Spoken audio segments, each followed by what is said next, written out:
Hello everyone, welcome back to the channel. मेरा नाम है जीनत और आज हम लोग इस वीडियो में क्लास 9th की मैथ की एक्सरसाइज 6.1 डिस्कस करेंगे। एक्सरसाइज 6.1 के क्वेश्चन नंबर 2 में पूछा जा रहा है, in the figure lines X Y and M N intersect at O if angle P O Y is equal to 90 degree and A is to B is equal to 2:3 find सी।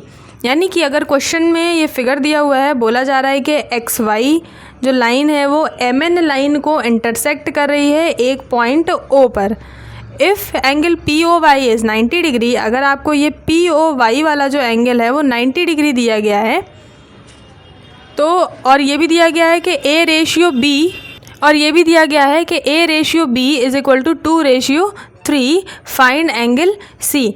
तो यहाँ पे हम पहले इसको नोट कर लेते हैं कि क्या क्या दिया गया है। A by B is equal to 2/3, ratio मतलब अपॉन होता है तो A upon B is equal to 2/3, यानी ए एंगल और बी एंगल यानी ये इन दोनों का जो रेशियो है वो 2/3 है। यानी कुछ रहा होगा, पहले नंबर काटने पीटने के बाद ये 2/3 आ गया। तो अगर हम अज्यूम कर लें कि ए जो है हमारा वो क्या रहा होगा, 2x रहा होगा, और जो हमारा बी रहा होगा वो क्या रहा होगा, 3x रहा होगा। हमने ये अज्यूम कर लिया, लेट ए इज क्या अज्यूम कर लिया, 2x, और बी क्या अज्यूम कर लिया, 3x, और हमें ये वाला एंगल कितना दिया है, 90 दिया है। तो जब आप देखिए कि ये वाला एंगल 90 है तो ये वाला एंगल भी 90 ही होगा, क्योंकि ये इस लाइन के, ये जो OP लाइन है वो परपेंडिकुलर है।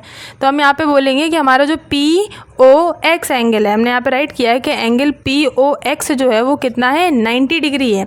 अगर पूरा POX 90 डिग्री है तो ये POX बना किससे है, A एंगल और B एंगल से। तो यहाँ पे हमने राइट किया है कि angle A plus angle B, इसको एंगल के फॉर्म में राइट करते हैं कि angle A plus angle B is equal to 90 degree. A को सपोज किया है 2x तो 2x राइट कर दिया, B को सपोज किया है 3x तो 3x कर दिया, और 90 का 90 कर दिया। तो 2x में जब हम 3x ऐड करेंगे तो कितना आ जाएगा, 5x is equal to 90 degree. x की वैल्यू फाइंड आउट करेंगे तो ये आ जाएगा, 5 का डिवाइड देंगे 90 में तो 5 1 ज़ा 5, 4 बचा, 5 8 ज़ा 40, तो x की वैल्यू आ गई 18। तो जब हमारा x आ गया 18 तो एंगल A कितना हो गया, 2 × 18 यानी कि 36, और हमारा जो 3x है यानी एंगल B है, 18 3 ज़ा कितना हो गया, 54। तो हमारा A एंगल हो गया 36 डिग्री, B एंगल हो गया 54 डिग्री।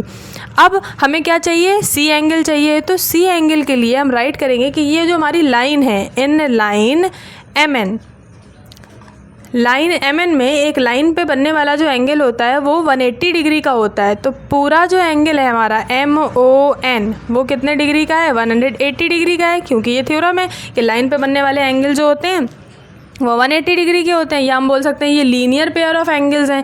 तो angle B plus angle C is equal to कितना हो जाएगा, 180 डिग्री, क्योंकि ये लीनियर पेयर ऑफ एंगल है, एक लाइन पे बनने वाले दो एंगल्स हैं ये।